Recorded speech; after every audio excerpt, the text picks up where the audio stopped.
Praise the lord. యాకోబు రాసిన పత్రిక 5వ అధ్యాయం 16వ వచనం. నీతిమంతుని విజ్ఞాపన మనఃపూర్వకమైనదై బహు బలము గలదై నుండును. యాకోబు గారు అనగా ఈయన యేసుక్రీస్తు శిష్యుడు కాదు గాని యేసుక్రీస్తు యొక్క సహోదరుడై ఉన్నాడు. ఈయన విజ్ఞాపనలో ఉన్నటువంటి శక్తిని రుచి చూచి ఈ మాట పలుకుతున్నాడు. విజ్ఞాపన ఎంత శక్తివంతమైందంటే ఇది నీ జీవితంలో గొప్ప కార్యాలు చేస్తుంది. ఇది చాలా బలమైనది, చాలా శక్తివంతమైనది. నీ జీవితంలో నీవు అనుకున్న కార్యాలు నీ బలము చేత, నీ శక్తి చేత, నీ జ్ఞానము చేత, నీ పలుకుబడి చేత, నీ ప్రయత్నాల చేత చేయలేనివి ప్రార్థన విజ్ఞాపన ద్వారా జరుగుతాయి. కాబట్టి నువ్వు ప్రార్థన చేస్తున్నావా? నువ్వు విజ్ఞాపన చేస్తున్నావా?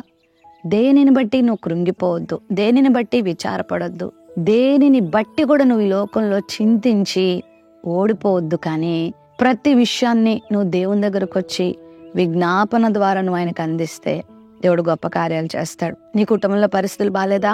ప్రార్థన చేయి. నీ భర్త మారట్లేదా? ఆయన కొరకు విజ్ఞాపన చేయి. ఇదిగో నీ కుటుంబ సభ్యులు సరైన విధానంలో లేరా? వారి కొరకు ప్రార్థన చేయి. నీ శత్రువులు నీ మీద దాడి చేస్తున్నారా? వారి కొరకు విజ్ఞాపన చేయి. ఎవరైనా నిన్ను విసిగిస్తున్నారా, బాధిస్తున్నారా, నీ మీద ప్రగల్భాలు పలుకుతున్నారా? విజ్ఞాపన చేయి. దేవుడు గొప్ప కార్యాలు చేస్తాడు. ఎవరి రక్షణ కొరకైనా ఎదురు చూస్తున్నావా? విజ్ఞాపన చేయి. ప్రవ్వా ఆ కుటుంబంలో కార్యాలు చేయి, ప్రవ్వా వారిని రక్షించు, ప్రవ్వా వారిని విడిపించు అని నువ్వు అడిగితే నీ విజ్ఞాపన బహుబలమైన కార్యాలు జరిగిస్తుంది. ఒకవేళ నువ్వు అనుకున్నంత కాలంలో జరగకపోయినా దేవుడు ఖచ్చితంగా కార్యం చేస్తాడు. జార్జ్ ముల్లర్ అనే దైవజనుడు తన 2 స్నేహితుల కోసం 25 సంవత్సరాలు ప్రార్థన చేస్తూ వచ్చాడంట. ఆయన చేసే ప్రార్థనల్లో విజ్ఞాపనల్లో ఇది కూడా ఒక అంశంగా పెట్టుకొని ప్రార్థన చేస్తూ వచ్చారు.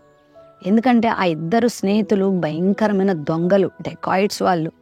వాళ్ళ కొరకు ప్రార్థన చేస్తుంటే అందరూ అనేవారంట, అంత భయంకరమైన వాళ్ళు ఏం మారుతారు, ఈయన ఇలా ప్రార్థన చేస్తున్నాడు అనుకున్నారట.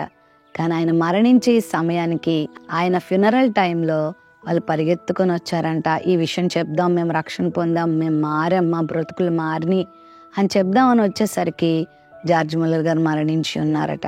దేవుని బిడ్డలారా, ఒకవేళ నీవన్న ఈ లోకాన్ని వదిలిపెట్టి వెళ్తావు, కానీ నీ ప్రార్థనకు మాత్రం దేవుడు జవాబు ఇవ్వకుండా మాత్రం వదలడు. ఖచ్చితంగా నువ్వు చేసే మొర్ర విజ్ఞాపన బలమైన కార్యాలు చేస్తుంది. కాబట్టి ఎక్కడ విసుక్కోకండి, ఆగిపోకండి. ప్రార్థన విజ్ఞాపనలను మానుకోకండి.